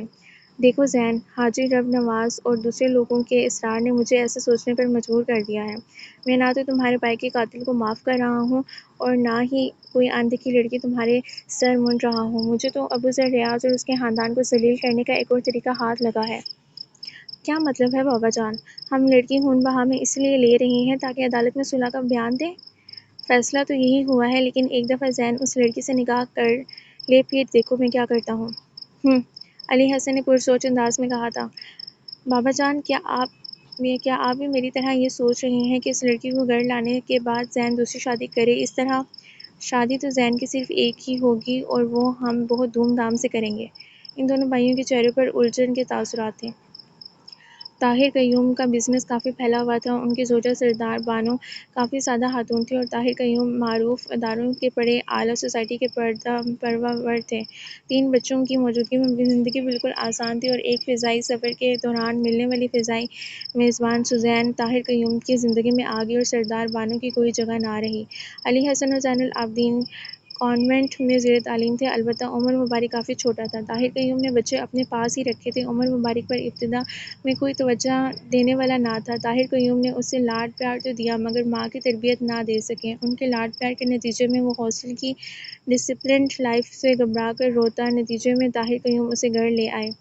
محض 3 سال بعد ہی سوزین انہیں چھوڑ کر وطن واپس لوٹ گئی، مگر سردار بانو کو ان کی زندگی میں واپس لوٹنے میں 11 سال لگے تھے۔ جو کمی ابتدائی عمر میں ماں کی عدم موجودگی کے باعث اس کی تربیت اور شخصیت میں آئی وہ ساری زندگی نمایاں رہی، مگر طاہر قیوم قطعاً ماننے کو تیار نہ تھے کہ ابو ذر ریاض کے ہاتھوں اس کے حادثاتی قتل میں اس کا کوئی قصور تھا۔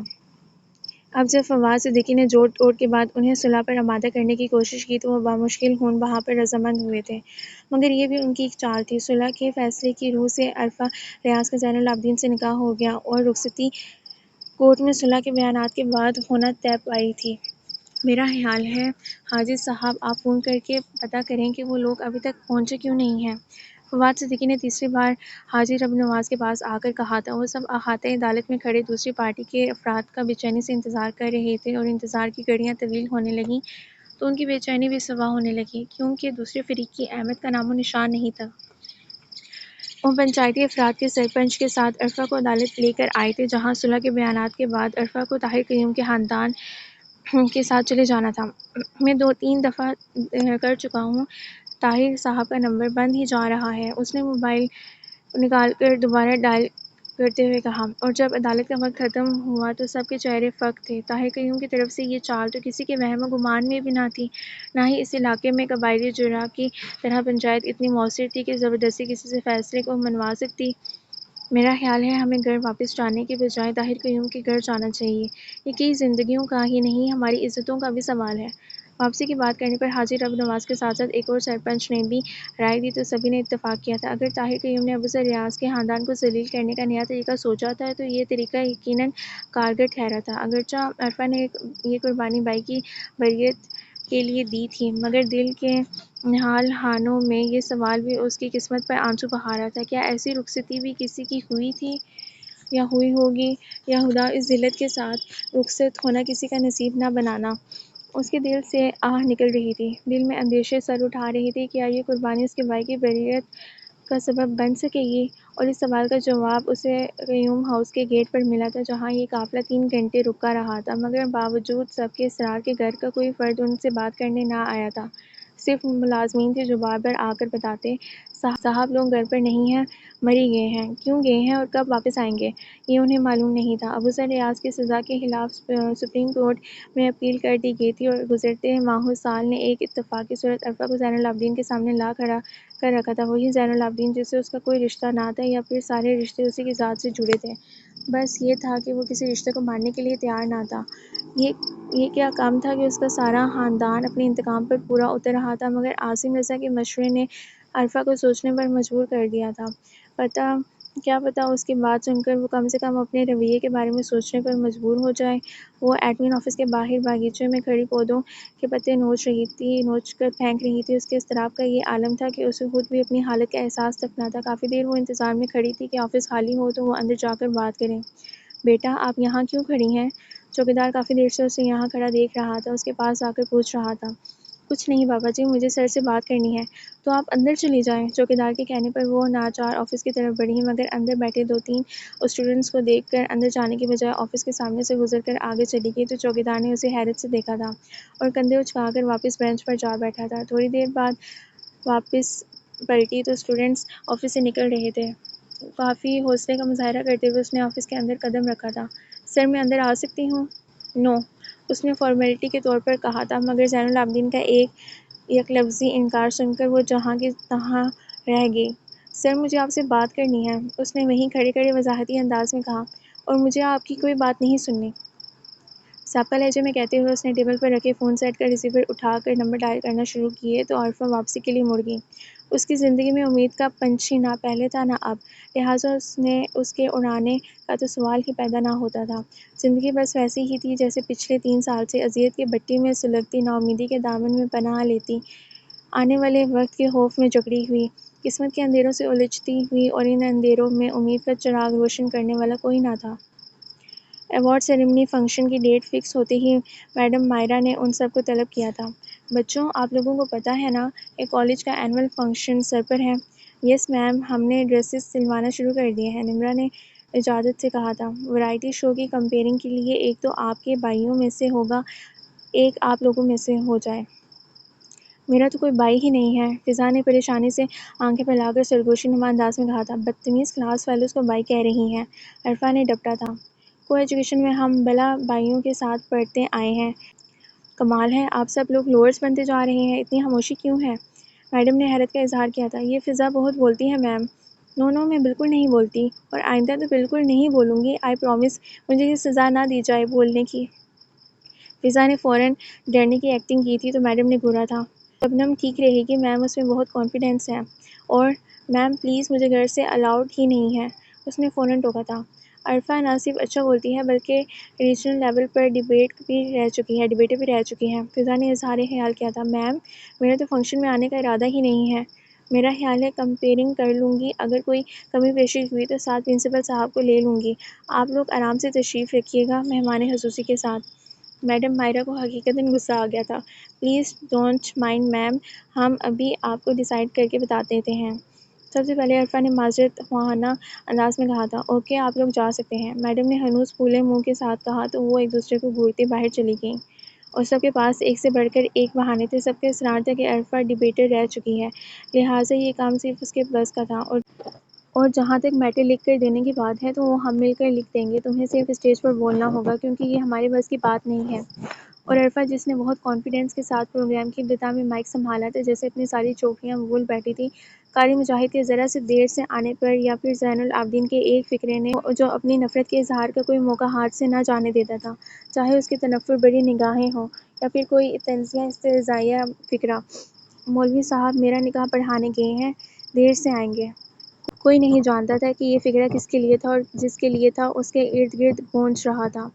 ورائٹی شو کے اختتام پر ڈنر تھا اور وہ لوگ الگ تھلگ کونے میں ایک ٹیبل پر آ کر بیٹھ گئی تھیں، جبکہ باقی سب خوش گپیوں میں مگن پلیٹیں لیے ادھر ادھر پھر رہی تھیں۔ ویٹر نے ایک دو بار اس کے پاس آ کر پوچھا، مگر اس نے نفی میں سر ہلا دیا۔ مہمانوں کے درمیان پھرتے زین العابدین کی نظر اس ٹیبل پر پڑی جہاں وہ ارد گرد سے بے نیاز بیٹھی تھی، اور ایک استہزائیہ مسکراہٹ اس کے لبوں پر پھیل گئی۔ تبھی اس نے عرفہ کو خاموشی سے باہر کی طرف کھسکتے دیکھا تو اس کی فخریہ مسکراہٹ اچنبھے میں بدل گئی۔ وہ جانتا تھا کہ تمام فیمیل اسٹوڈنٹس ہاسٹل کی گاڑی میں آئی تھیں، اب یوں اکیلے رات کے وقت بحفاظت ہاسٹل پہنچ جائے گی، یہ بات اس کے سوچنے کی نہیں تھی، مگر وہ سوچ رہا تھا، اور پھر بلا وجہ سوچے سمجھے فنکشن کو ادھورا چھوڑ کر پارکنگ سے عجلت میں گاڑی نکال کر روڈ پر ڈال دی تھی، اور جب وہ اسے روڈ کنارے جاتی دکھائی دی تو بے اختیار ہی اس کے پاؤں بریک پر جا لگے۔ وہ گاڑی کے یوں اچانک پاس رکنے پر تیزی سے دور ہوئی، پھر حیرت سے اسے دیکھنے لگی تھی۔ گاڑی میں بیٹھو، وہ فرنٹ ڈور کھول کر درستی سے کہہ رہا تھا، اور گاڑی میں بیٹھتے ہی عرفہ کے دماغ نے فوراً کام کرنا شروع کر دیا تھا۔ ہوٹل سے ہاسٹل کا فاصلہ محض آدھے گھنٹے کا تھا، اور 15 منٹ گزر چکے تھے۔ آئی تھنک آپ کا ہاسٹل آ چکا ہے۔ وہ 15 منٹ بھی گزر گئے تھے، بلکہ عرفہ نے سوچنے میں گزار دیے تھے، اور اگر کوئی لمحہ بچا بھی تھا تو وہ اسے ضائع ہرگز نہیں کرنا چاہتی تھی۔ سر آپ میری بات سنیں، پلیز آپ اتریں گاڑی سے، مجھے واپس جانا ہے، اس نے انتہائی بدتمیزی سے کہا تھا۔ نہیں اتروں گی جب تک آپ میری بات نہیں سنیں گے، اس نے ہٹ درمی سے کہا تو وہ بے بسی سے اسے دیکھتے رہ گیا۔ اوکے آپ نے جو بکواس کرنا ہے کریں، میں سن رہا ہوں۔ میرے بھائی کی غلطی نہیں تھی، وہ عمر کو جانتے بھی نہیں تھے، اس نے 1 سال سے مسلسل میرا جینا دوبر کر رکھا تھا۔ اس روز اس نے، وہ انتہائی تیز رفتاری سے اسے بتاتی چلی گئی۔ سر اگر آپ کو یقین نہیں آ رہا تو اس کوچ کے ڈرائیور اور کنڈکٹر سے مل کر پوچھ لیں، انہوں نے بھی بار بار عمر کو سمجھانے کی کوشش کی تھی، اس کا رویہ انتہائی غیر مناسب تھا۔ پتہ نہیں زین العابدین نے اس کی بات کو سنا تھا یا نہیں، مگر وہ سب کچھ کہنے کے بعد گاڑی سے اتری تھی، اور زین العابدین کئی دن تک اپنے ہی رویے پر الجھن کا شکار رہا۔ بھلا اسے کیا ضرورت پڑی تھی کہ عرفہ دن کو اکیلی نکلے یا رات میں اس کے پیچھے جانے کی کیا تک بنتی؟ ایڈمن آفس میں ہلکے پھلکے ماحول میں فارم فل ہو رہے تھے۔ کلیریکل اسٹاف کی موجودگی میں لڑکیوں کا ایک گروپ اپنے اپنے ایگزام فارمز فل کر رہا تھا۔ لیجیے جی آپ کا فارم ہوا مکمل، اب یہاں سگنیچر بھی کر دیں۔ ایڈوکیٹ زین نے ایک نظر تمام ڈاکومنٹس پر ڈال کر نادیہ سے سائن کرنے کو کہا تھا، اور جب اس نے سائن کر کے پیپرز اس کی طرف واپس بڑھائے تو وہ ایک بار پھر دیکھنے لگا کہ شاید کوئی کمی رہ گئی ہو۔ ویسے نادیہ آپ کا ID کارڈ شو کرتا ہے کہ آپ کچھ زیادہ ہی پرانی ہیں، اس نے شگفتہ لہجے میں نادیہ کو مخاطب کیا تھا۔ نادیہ LLB کی اسٹوڈنٹ میں سب سے میچور تھی، اور وجہ تھی یہ کہ وہ ہونٹوں میں M Phil کرنے کے بعد اسے لا کرنے کا شوق چڑھا تھا۔ تمام لڑکیوں کے چہرے پر دبی دبی مسکان آ گئی۔ سر اب اتنی بھی پرانی نہیں ہوں، آپ سے تو تھوڑی کم پرانی ہوں، نادیہ نے بظاہر برا مان کر کہا تھا۔ اف نادیہ میں مانتا ہوں کہ میں نے بہت غلط بات کہی ہے، مگر آپ نے تو حد ہی کر دی ہے۔ سر میں نے حد کر دی ہے تو نکالیں ذرا اپنا ID کارڈ، اس نے تنک کر کہا تھا۔ ID کارڈ تو میرا گھر رہ گیا ہے، اس نے انتہائی ہوشیاری کا مظاہرہ کیا تھا۔ سر آپ اتنے پرانے ہیں کہ آپ کا ID کارڈ گھر رہ گیا ہے؟ اسما نے انتہائی معصومیت سے سوال کیا تو کلیریکل اسٹاف سمیت تمام لڑکیاں کھلکھلا اٹھی تھیں۔ ویسے آپ کے بچے بھی ہماری طرح بہت اچھا پڑھ رہے ہوں گے نا سر؟ سنیرا کے گاودی پن سے اتنے نایاب سوال کی توقع کی جا سکتی تھی بھلا؟ یا اللہ میں ان لڑکیوں کو کیوں چھیڑ بیٹھا؟ ایڈوکیٹ زین العابدین نے مصنوعی بے چارگی کے ساتھ خود کو کوسا تھا۔ سنیرا بی بی ابھی تو مجھے یہ بھی نہیں پتا کہ عالم بالا میں میرے کتنے بچے دنیا میں آنے کو تیار پھر رہے ہیں، اور آپ نے ان کے اسٹڈیز کا بھی سیاپا ڈال دیا۔ اس نے انتہائی سنجیدگی سے شکوہ کنہ نظر سنیرا پر ڈالی تھی۔ یہ تو ڈاکٹر صاحبہ آ کر ڈیسائیڈ کریں گی کہ کتنے بچے عالم بالا میں یہاں آنے کے لیے تیار ہیں۔ ایڈوکیٹ شیرازی نے اندر داخل ہوتے ہوئے اس کی بات سنی تھی، لہٰذا خود کو کہنے سے باز نہ رہ سکا، اور اس کا شمار اس کے فیملی فرینڈز میں ہوتا تھا۔ کون ڈاکٹر صاحبہ؟ کون سر؟ تمام اسٹوڈنٹس اس کی طرف متوجہ ہوئے۔ اسٹوڈنٹس عنقریب آپ لوگوں کو ڈاکٹر شیریں صاحبہ اور ایڈوکیٹ زین العابدین کی شادی خانہ آبادی میں شرکت کا کارڈ ملے گا۔ ارے واقعی سر؟ جی آپ کو پہلے سے بتا رہا ہوں، پھر یہ نہ ہو کہ عین وقت پر کہیں ہائے اللہ جی دوپٹہ تو ٹھیک ہے ڈائی نہیں ہوا۔ انہوں نے اپنی اسٹوڈنٹس کی نقل اتاری تھی۔ سنو تمہارے پاس اس کلر کا دوپٹہ ہوگا؟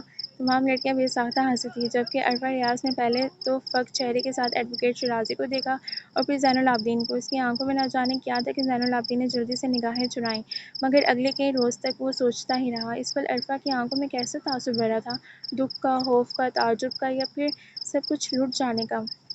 کسی ایسے صدمے کا جس کے بعد زندگی بے معنی لگنے لگتی ہے، اور یہ بات اس نے اتنی بار سوچی تھی کہ اسے شمار کرنا ناممکن ہو جاتا، مگر یہ قطعاً نہیں سوچا تھا کہ وہ یہ سب کچھ کیوں سوچ رہا تھا۔ اگر سوچ لیتا تو شاید جان لیتا کہ جو رشتہ ان دونوں کے درمیان تھا ایک بے نام احساس کے ساتھ اپنی جگہ بنا رہا تھا۔ وہ اپنے دوست شیر بخت کی شادی میں شرکت کرنے کے لیے گیا ہوا تھا۔ شیر بخت کا تعلق کوئٹہ کے ایک نواحی گاؤں سے تھا۔ شیر بخت کے گاؤں کا اور بہت تھکا دینے والا تھا، مگر جہاں شادی میں شرکت کے طفیل اسے بلوچی ثقافت کو قریب سے دیکھنے کا موقع ملا، وہیں شیر بخت اور اس کے کزنز کے ساتھ اس نے شکار اور سیر و تفریح کا بھرپور لطف اٹھایا تھا۔ مگر اب مزید ایک دن کا آف لے کر اس بھرپور ویکینڈ کو بے فکری سے اتار رہا تھا۔ اس کی گہری نیند موبائل کی ایک بیپ سے ٹوٹی۔ اس نے مندی مندی آنکھوں سے نمبر دیکھتے ہوئے یس کا بٹن دبا دیا۔ دوسری طرف عقیلہ بھابھی تھیں۔ ہاں زین، کیسے ہو؟ کیسی رہی شیر بخت کی شادی؟ حال احوال کے بعد وہ شادی کی رپورٹ لے رہی تھی۔ بہت زبردست بھابھی، آپ سنائیں، گھر میں خیریت ہے؟ سب ٹھیک ٹھاک ہے، اور میں نے تمہیں یہ بتانے کے لیے فون کیا تھا کہ ڈاکٹر شیریں بھی دبئی کانفرنس سے آ گئی ہیں، اور اس کے دادا جان بھی عمرہ کر کے واپس آ چکے ہیں، تو بابا جان کہہ رہے ہیں کہ اسی ہفتے کا کوئی ٹائم لے لیتے ہیں۔ کیا بھائی، کوئی دن بتاؤ جب تم مکمل طور پر فری ہوگے۔ بابا جان 2 دن پہلے اس معاملے میں مجھ پر سخت ناراض ہو چکے ہیں کہ اتنے مہینوں سے معاملے چل رہے ہیں اور ابھی تک کچھ فائنل نہیں ہو سکا۔ وہ تو اسے تمہاری اور میری نالائکی قرار دے رہے تھے۔ بہرحال اب مزید دیر نہیں ہونی چاہیے، تم دونوں ایک دوسرے کو دیکھ لینا، اس کے بعد ہی کوئی فیصلہ بزرگوں کے درمیان ہوگا۔ دیکھتا ہوں بھابھی، پھر آپ کو انفارم کر دوں گا۔ بابا جان کہاں ہیں؟ اس نے بے دلی سے کہا تھا۔ بابا جان تو زمینوں پر گئے ہیں۔ لو ماں جی سے بات کرو۔ انہوں نے ماں جی کو موبائل دیا تو وہ قدرے غائب دماغی سے ان کے سوالوں کا جواب دینے لگا تھا۔ دمادم مست قلندر کی دھن پر ناچتے گاتے مدمست درویش شام کی اس شور شرابے میں گرد و پیش سے بے نیاز جھوم رہے تھے۔ زائرین کی ٹولیاں آتے جاتے سلام کر کے پلٹ رہی تھیں۔ نذرانے کے صندوقچے کھلنے کا ٹائم ہو رہا تھا۔ 5 آنکھیوں والی سرکار کے مزار پر ڈوبتے سورج کے ساتھ دیا جلا کر وہ تیزی سے پلٹی تھی۔ اس نے رکشے والے کو رکنے کے لیے کہا تھا اور شام کے دھندلکے میں عصر کی اذانوں کے ساتھ پھٹ پھٹ کرتے رکشے میں واپسی کا سفر طے کر رہی تھی۔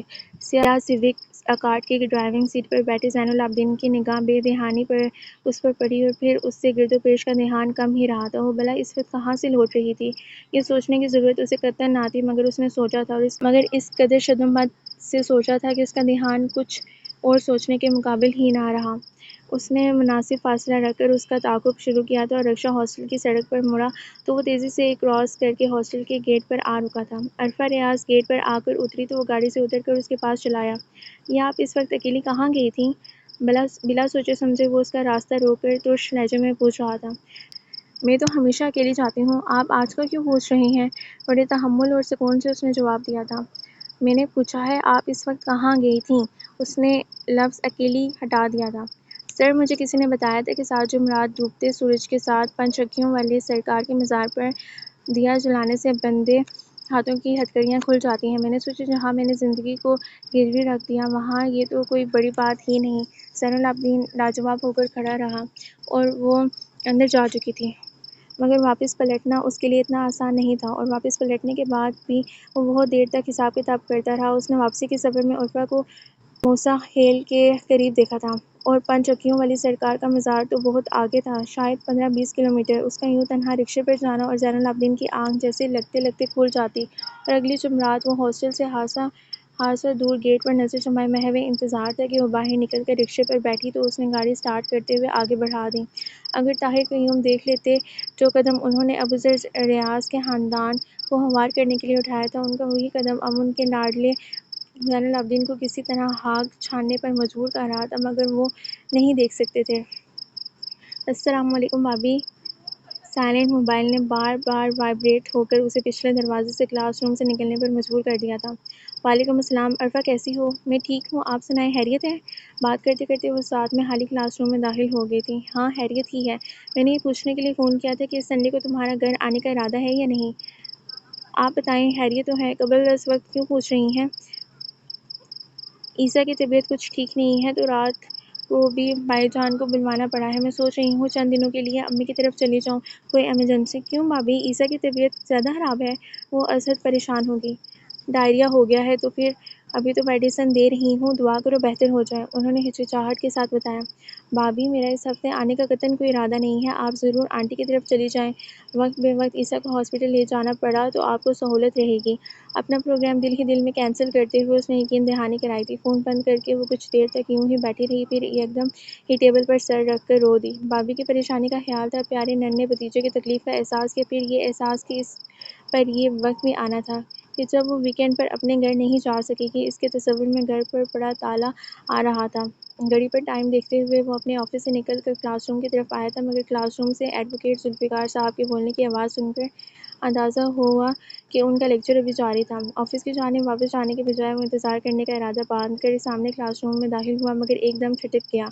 ٹیبل پر سر رکھ کر ہچکیوں اور سسکیوں کے ساتھ روتی عرفہ ریاض کو دیکھ کر اس کے قدم وہیں ٹھہر گئے تھے۔ ایک نامانوس سے احساس کے تحت عرفہ نے سر اٹھایا تھا۔ کیا ہوا ہے آپ کو؟ کیا مسئلہ ہے؟ بے ساختہ ہی وہ پوچھ بیٹھا تھا، حالانکہ اس کے مسئلوں سے وہ بے خبر کب تھا۔ کچھ نہیں، اس نے آنسو صاف کرتے ہوئے نفی میں سر ہلایا اور تیزی سے اٹھ کر کلاس روم سے نکلتی چلی گئی۔ وہ کتنی ہی دیر تک وہاں کھڑا تھا۔ بہت دن پہلے اس کے دل میں کوئی دراڑ پڑی تھی، کب، یہ زین العابدین نہیں جانتا تھا۔ وہ تو بس یہ جانتا تھا کہ آج اس دراڑ کی جگہ اس نے ایک شگاف نمودار ہوتے دیکھا تھا، اور یہ شگاف اتنا بڑا تھا کہ عرفہ ریاض بآسانی اس میں سے گزر کر قابض ہو گئی تھی۔ کوئی جگہ عمر مبارک کی تھی اور کہیں وہ قابض تھی۔ کیا ہر رشتے کی اپنی اپنی جگہ ہوتی ہے؟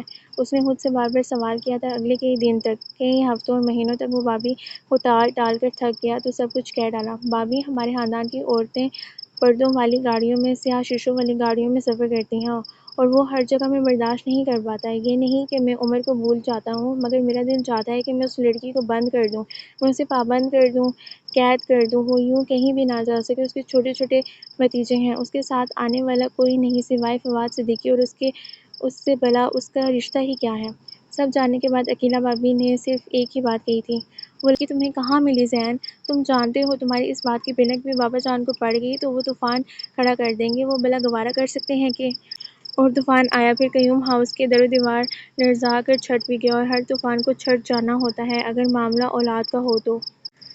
اے شان کریمی، مجھے مایوس نہ کر، تقدیر بدل جاتی ہے دعاؤں کے اثر سے۔ ماشاء اللہ، کتنا خوبصورت شعر ہے۔ حقیقتاً شبنم کے پڑھے گئے اس شعر نے عرفہ کے دل کو چھو لیا تھا۔ عرفہ، اب تمہاری باری ہے۔ بڑی بے امان ہے زندگی، اسے بن کے کوئی پناہ ملے۔ کوئی چاند رکھ میری شام پر، میری شب کو مہکا گلاب کر۔ کوئی بدگماں سا وقت ہے، کوئی بدگماں سی دھوپ ہے، کسی سایہ دار سے لفظ کو میرے جلتے دل کا حجاب کر۔ واؤ، زبردست! سب نے دل کھول کر داد دی تھی۔ ایسے اس زمین پر لکھا گیا ایک اور شعر بھی مجھ پر وارد ہو چکا ہے۔ اگر عرفہ ریاض سے کوئی ملنے آیا ہے۔ دروازہ نوکر کے پیون نے اطلاع دی تھی۔ بیٹا، میں آپ کو لینے آیا ہوں، گھنٹے تک تیار ہو جاؤ، میں ایک دو ضروری کام نپٹا کر آپ کو پک کرتا چلوں گا۔ فواد صدیقی نے مختصراً بات چیت کر کے بتایا تھا۔ ٹھیک ہے بھائی جان، آپ اپنا سامان پیک کر لیں، شاید آپ کا واپس آنا نہ ہو سکے۔ جی؟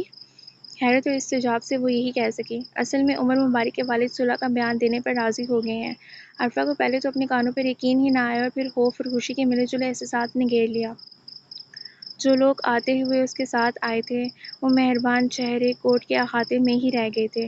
وہ واپسی کا سفر یکسر اجنبی لوگوں کے ساتھ طے کر رہی تھی۔ بے تحاشا اندیشوں کے ساتھ دل میں ایک ہوک سی اٹھ رہی تھی۔ کیا یہ ممکن نہیں تھا کہ وہ بھیا کو آزاد دیکھ لیتی، وہ گھر لوٹ کر آتے تو تب اس اجنبی دیس کی مسافت اختیار کرتی؟ بیانات کے بعد رہائی کے عمل میں 3-4 دن لگنے تھے۔ علی حسن ڈرائیو کر رہے تھے، جبکہ ان کے ساتھ سنگلا چہرہ لیے طاہر قیوم بیٹھے تھے، اور اپنی گفتگو میں جیسے اس کے وجود کو یکسر فراموش کر چکے تھے۔ 2.5 گھنٹے کی مسافت کے بعد گاڑی ایک چار دیواری کے اندر رکی تو وہ دونوں اتر کر اندر کی طرف بڑھ گئے۔ تھوڑی دیر میں ایک ملازمہ نے اسے اترنے کا کہا اور اسے لیے طاہر قیوم کے کمرے میں چلی آئی، جہاں گھر کے سارے افراد موجود تھے سمیت زین العابدین کے، جو ٹانگ پر ٹانگ رکھے طاہر قیوم کے ساتھ ہی صوفے پر بیٹھا تھا۔ اس نے محض ایک نگاہ اس پر ڈالی اور دوبارہ سے باپ کی طرف متوجہ ہو گیا تھا۔ بہو، اس لڑکی کے سامان کو دیکھ لو، کوئی فالتو چیز اس کے پاس نہیں ہونی چاہیے، کوئی موبائل وغیرہ۔ انہوں نے کڑے لہجے میں کہا تو عرفہ نے پرس میں سے موبائل نکال کر خود ہی علی حسن کی بیوی عقیلہ کی طرف بڑھایا تھا۔ بہو، اس لڑکی سے موبائل لے لو، اور لڑکی، یاد رکھو تمہارا اپنے پیچھے کسی سے رابطہ نہیں ہونا چاہیے، یوں سمجھو وہ سب تمہارے لیے مر گئے۔ انتہائی شفقانہ الفاظ پر ایک دم اس کی آنکھیں ڈبڈبا گئیں تو اس نے سر نیچے جھکا لیا تھا۔ ہم نے تمہارے بھائی سے بدلہ لینے کے لیے یہ قدم اٹھایا ہے، ورنہ بہت جلد ہم زین العابدین کی پسند و مرضی سے شادی کروا رہے ہیں۔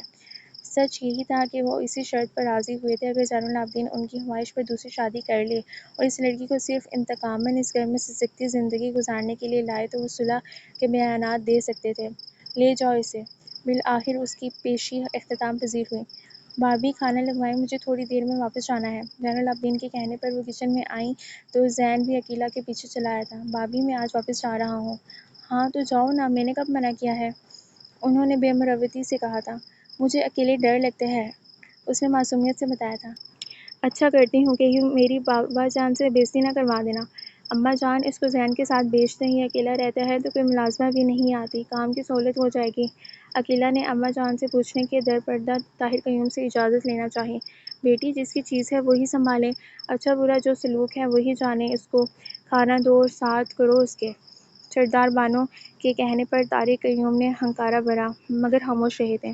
کھانا نہیں کھایا تم نے؟ عقیلہ نے ٹرے میں رکھے جوں کے توں کھانے کو دیکھا تھا۔ یہ کچھ کپڑے ہیں، پتہ نہیں تمہارے ناپ کے ہیں یا نہیں، میں نے زین سے پوچھ کر اندازاً سلوائے تھے۔ چارلی، اس کو زین کی گاڑی میں بٹھا آؤ۔ عقیلہ کا دیا شاپر پکڑ کر وہ حیران تھی۔ جب گاڑی گاؤں کی حدود سے نکل کر نسبتاً صاف شفاف روڈ پر پہنچی تو ایک دم رک گئی۔ آگے آ کر بیٹھو۔ اپنے دھیان سے چونک کر اس نے سنا تھا۔ وہ نارمل سے انداز میں فرنٹ ڈور کھول کر اس سے مخاطب تھا۔ وہ کچھ کہے بغیر آگے آ کر بیٹھی تو گاڑی دوبارہ سے سٹارٹ ہو گئی۔ یہ لے لو۔ وہ اس کا موبائل پاکٹ سے نکال کر اس کی طرف بڑھا رہا تھا۔ عرفہ نے حیرت سے اس کو دیکھا۔ میں یہ تو نہیں کہوں گا کہ میرے دل میں تمہارے بھائی کی بہت گنجائش ہے، اور مجھے نہیں لگتا کہ جب تک مجھے عمر یاد رہے گا تب تک کوئی گنجائش نکلے گی، مگر میں تمہیں اپنے رشتوں سے ملنے اور رابطہ رکھنے سے نہیں روکوں گا، البتہ اتنا محتاط رہنا کہ بابا جان کو پتہ نہ چلے۔ فی الحال فون پر ہی بات چیت کر لینا۔ اور عرفہ کچھ بول نہ سکی، بس اس کے زردی کھنڈے چہرے پر زندگی دوڑنے لگی تھی۔ اور بابا جان نے تم سے جو کہا اس کے لیے بہت بہت معذرت۔ آئندہ کسی دوسرے کی باتوں پر مت رونا، تمہارے آنسو مجھے ہارنے پر مجبور کر دیتے ہیں، اور جو چیز ہمیں ہارنے پر مجبور کرتے وہ بالکل اچھی نہیں لگتی۔ عرفہ کو لگا اس کی زندگی میں اتنا حیرت بھرا دن کبھی نہیں آئے گا۔ تمہارے لیے میرے دل میں ابھرنے والا پہلا احساس عزت کا تھا، اور یہ احساس کب محبت میں بدل کر مجھے بے بس کر گیا، مجھے پتہ نہیں چلا۔ وہ اس کا گود میں دھرا ہاتھ پکڑ کے اسٹیئرنگ میں رکھ رہا تھا۔ تم میری عزت، محبت اور خواہش تو ہو، مگر انتقام ہرگز نہیں۔ تم کچھ کہو گی نہیں؟ وہ پوچھ رہا تھا، اور عرفہ کا دل چاہا وہ کہے، ملنا تمہارا مجھ سے کوئی حادثہ نہ تھا، یہ کارنامہ دل کا کرشمہ دعا کا تھا۔